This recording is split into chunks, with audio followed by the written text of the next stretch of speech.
कर्नाटक हिजाब मामले में कर्नाटक हाईकोर्ट में आज भी समाअत होनी है और तनाज़े की आंच अब दूसरी रियासतों में भी पहुंचने लगी है। बिहार के बेगूसराय में हिजाब पहने खातून को बैंक एहलकार ने कैश देने से इनकार कर दिया और इसका वीडियो अब सोशल मीडिया पर जमकर वायरल हो रहा है और वायरल होने के बाद बवाल होना लाजमी था। और जिसे ट्वीट करते हुए तेजस्वी यादव ने नीतीश हुकूमत पर हमला बोला है, निशाना साधा है। दरअसल बेगूसराय के मंसूर चौक वाकई यूको बैंक में एक लड़की को कैश निकालने के लिए अपना हिजाब उतारने के लिए कहा गया और इस वीडियो में नजर आ रहा है कि हिजाब को लेकर बैंक में काफी हंगामा हो रहा है। लड़की बिना हिजाब हटाए पैसा लेने के लिए अड़ी हुई है, जबकि बैंक एहलकार बार बार कैमरा बंद करने के लिए कह रहा है। लड़की के साथ आए उनके अहलखाना ने मांग की है कि हिजाब को लेकर अगर सरकार का कोई हुक्म आया हो तो वो दिखाएं। लिहाजा अब कर्नाटक में हिजाब को लेकर मजहबी इख्तलाफ भी बढ़ते जा रहे हैं और जिससे बच्चों की तालीम सीधे तौर पर मुतासिर हो रही है।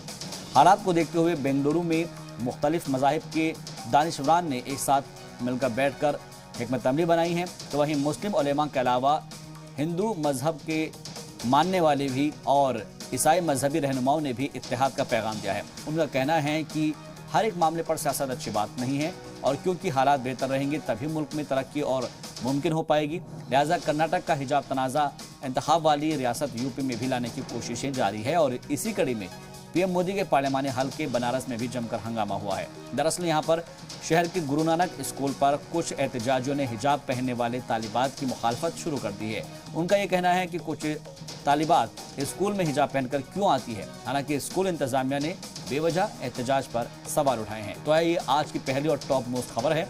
जबकि दूसरी खबर का रुख करते हैं, आज यूपी का दिन ताबड़तोड़ रैलियों का रहने वाला है, क्योंकि पीएम मोदी से लेकर सीएम योगी तक और जेपी नड्डा से लेकर राजनाथ सिंह और स्मृति ईरानी इंतखाबी मैदान में मुखालफिन को घेरेंगे।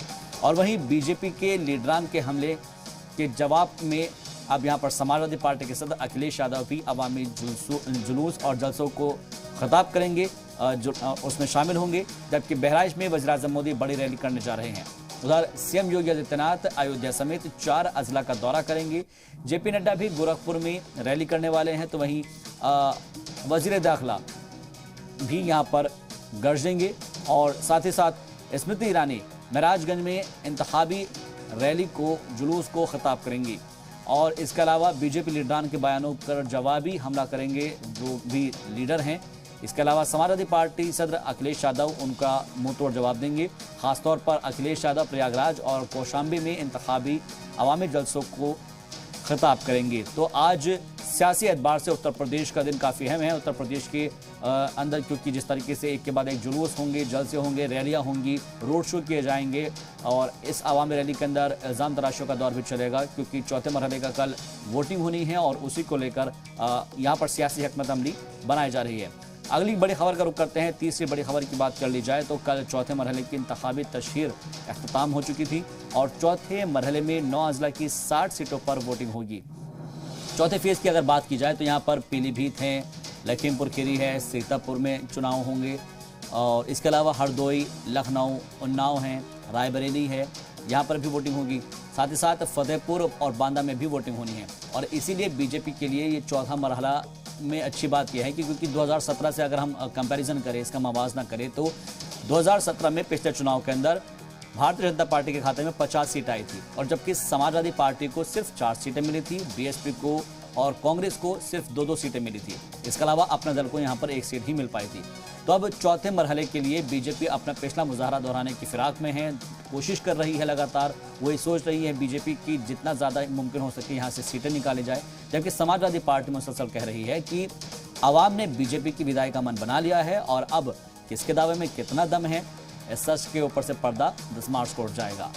खैर, एक और बड़ी खबर जो आज की चौथी हमारी है वो है जम्मू कश्मीर से, जहां पर जम्मू कश्मीर के भद्रवा में एडवेंचर टूरिज्म को फ़रोग देने के लिए 4 रोज़ा स्नो स्पोर्ट्स वर्कशॉप का इनेकाद किया गया है। फौज, sports and physical education department और जवाहर इंस्टीट्यूट ऑफ माउंटेनियरिंग की जानिब से मुनाकिद इस वर्कशॉप में मकामी नौजवान और सयाहों ने बढ़ चढ़कर हिस्सा लिया है और इस दौरान विंटर स्पोर्ट्स और स्नो स्पोर्ट्स में दिलचस्पी रखने वाले लोगों को जो खेलों को लेकर कई तरह की ट्रेनिंग दी गई है।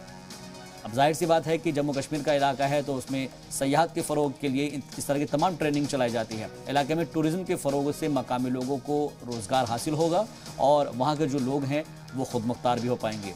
इसके अलावा लोग कुदरत के खूबसूरत नज़ारों के बीच हुई स्कीइंग समेत स्नो स्पोर्ट्स का भी लुत्फ उठा पाएंगे।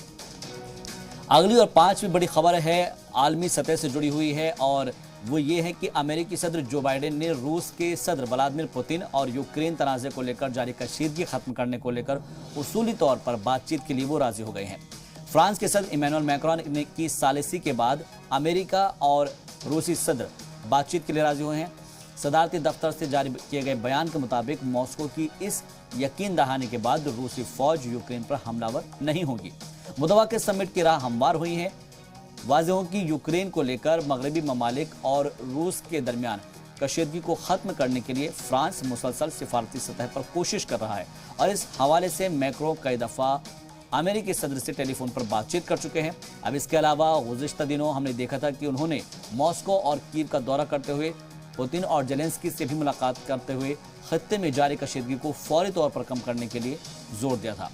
फ्रांस के सदारती महल से जारी बयान के मुताबिक मैक्रो ने यूरोप में इस्तेहकाम और उनकी सलामती के पेश नज़र बाइडेन और पुतिन के माबैन समिट की पेशकश की थी और दोनों ही लीडरान ने उसूली तौर पर समिट की इस तजवीज़ को मंजूर कर लिया है। ताहम बयान में रूस को खबरदार भी किया गया है कि अगर यूक्रेन पर हमला हुआ तो समिट का इनेकाद नामुमकिन होगा।